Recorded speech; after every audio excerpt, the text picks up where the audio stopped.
तो सेबी ने अभी नया सर्कुलर नियम जारी किया है, आइए जानते हैं उसके बारे में। उससे गरीब और छोटे, जो बहुत ही छोटे बिगनर ट्रेडर हैं, उन पर क्या असर होगा, इसके बारे में जानते हैं। हाँ, ये बहुत ही सबसे पहले कि ये जानना ज़रूरी है कि सेबी कौन। तो सेबी वो जो मैंने बताया था रेगुलेटरी होती है जो स्टॉक मार्केट को कंट्रोल करती है। तो ये जो अभी आप न्यूज़पेपर में देख रहे हो, न्यूज़ में इधर उधर सुन रहे हो, तो उससे बहुत छोटे इन्वेस्टर जो हैं, हम जो छोटे मोटे काम करके और थोड़ा बहुत पैसा लगा करके जो पैसे कमाना चाहते हैं, उनको मेरे ख्याल से बहुत ज़्यादा फ़र्क नहीं पड़ता है। क्यों नहीं पड़ता है, आइए जानते हैं इस डिटेल में। सेबी ने क्या बोला है कि फ्यूचर ट्रेडिंग सख्त, कॉन्ट्रैक्ट साइज 5 से 10 लाख, 15 से 20 लाख रुपए किया, ठीक है, तो वो सेलर के लिए लागू होता है अधिकतर। बाइंग में प्रीमियम ऑलरेडी हम लोग पे कर रहे थे और लगभग उतना ही प्रीमियम अभी भी पे करना होगा, तो उनको कोई ख़ास फ़र्क नहीं पड़ता है, जहाँ तक मेरी अंडरस्टैंडिंग है अभी। ठीक है, अच्छा। अभी ये जो ये कह रहा है कि 5 से 10 लाख, 20 लाख, तो इसको आप इग्नोर करें, इससे घबराने का कुछ नहीं है। ठीक है, और ये 20 नवंबर से बहुत सारी चीज़ें चेंज कर रही है, जैसे कि जो हम यहाँ पर देखते हैं कि क्या क्या इम्पोर्टेंट है, एक्सपायरी से रिलेटेड, ऑप्शन से रिलेटेड, इंट्राडे के लिए क्या है। ठीक है, तो उसका कारण है कि सेबी ने ऐसा किया है। ठीक, अच्छा। आपने सुना होगा कि आखिरी दिन, जिस दिन ट्रेड ये जो सेंसेक्स की एक्सपायरी होती है या जो भी जिस ऑप्शन में कर रहे हैं, एक्सपायरी के दिन बहुत ज़्यादा वॉल्यूम में ट्रेड होता है। लोग 2-2 रुपए की प्रीमियम खरीदते हैं और जब वो 4 रुपए 5 रुपए होती है वो चले जाता है, वो बेटिंग की तरह, सट्टे की तरह। ठीक है, वो ख़राब चीज़ है। हम लोगों ने पहले भी बताया है मैंने कि एक्सपायरी के दिन ट्रेडिंग नहीं करें, नहीं समझ में आता है तो। ठीक है, बट कुछ लोग जो इसको ट्रेडिंग नहीं समझ के इसको एज अ जुए की तरह समझते हैं कि ब्लाइंडली कुछ में भी लगा दिया, इधर लगा दिया, उधर लगा दिया और 2 का 10 बना लिया, तो वो सब गलत है। अब आइए अच्छा। यहाँ पे देखते हैं। इनमें कहा जाता है कि 10 में से 9 जो है वो, ये तो हम सभी को पता है। ठीक है भाई, लेकिन वो 9 कौन होते हैं? जो बिना देखे सोचे कुछ लगाते हैं, लालच में फंसे हुए लोग। ठीक है, अच्छा। अगर आप थोड़ा बहुत जान करके जो इंडिकेटर है उसको फॉलो करके अगर आप करते हो पेशेंस के साथ, ठीक है, तो आप उसमें कैटेगरी में नहीं जाओगे, जो हम लोग सभी हैं अभी फ़िलहाल। पिछले 2 सालों में घाटा उठाने वाले 75% फिर भी वो ट्रेडिंग कर रहे हैं। क्यों?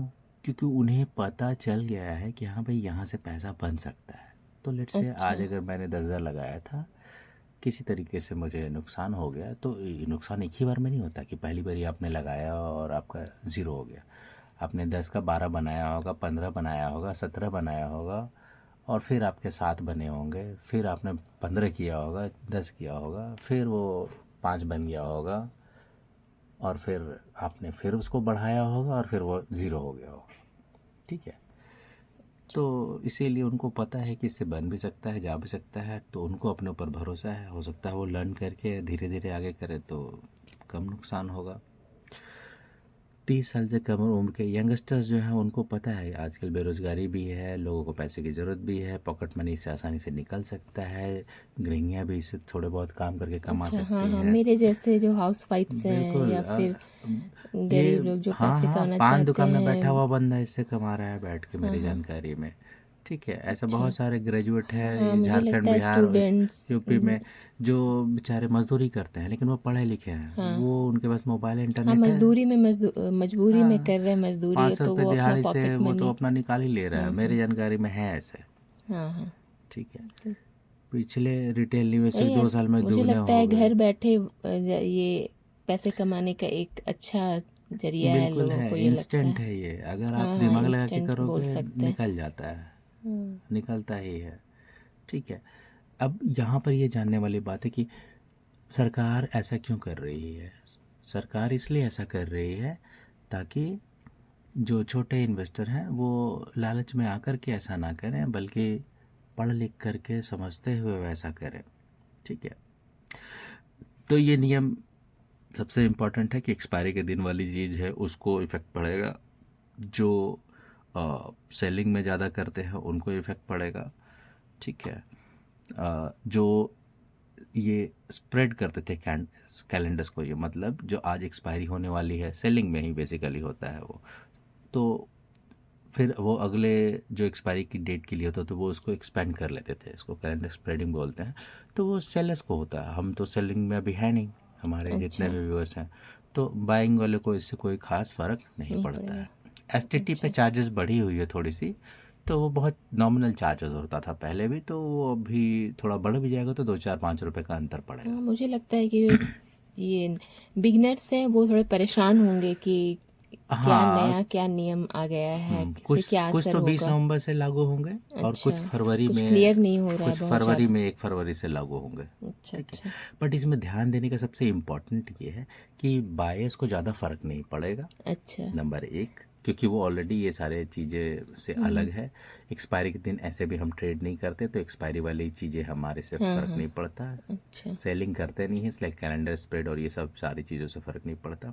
अच्छा। लेकिन मेरा एक सवाल है बाकी लोगों से कि हाँ, हाँ, अगर सारे लोग जो आप बता रहे हो कि इसमें जो बायर्स होते हैं ना, जो बड़े प्लेयर्स, तो बड़े प्लेयर्स कौन होते हैं? तो वो बैंक होते हैं, अच्छा, ठीक अच्छा, है, एफआईआई होते हैं, ठीक, इन्वेस्टर्स होते हैं वो बड़े, हाँ, हाँ, यानी कि गवर्नमेंट खुद ही आपसे पैसे डिपॉजिट कराती है बैंक में, और बैंक जो है वो इसी चीज़ में वो इन्वेस्ट करती है, यानी हमारे पैसे बैंक ही एक तरीके से लेकर के जाती है, ठीक है। अच्छा, तो अगर किसी ने ये पूछा गवर्नमेंट से कि भाई 90% अगर लूज़र रिटेलर है तो गेनर्स कौन है, ठीक है, अच्छा, और अगर आप गेनर का डिटेल्स जानोगे ना तो आप हैरान रह जाओगे गेनर कौन है, ठीक है। अगर आपको लगता है, समझ में आता है, तो आप बताएं।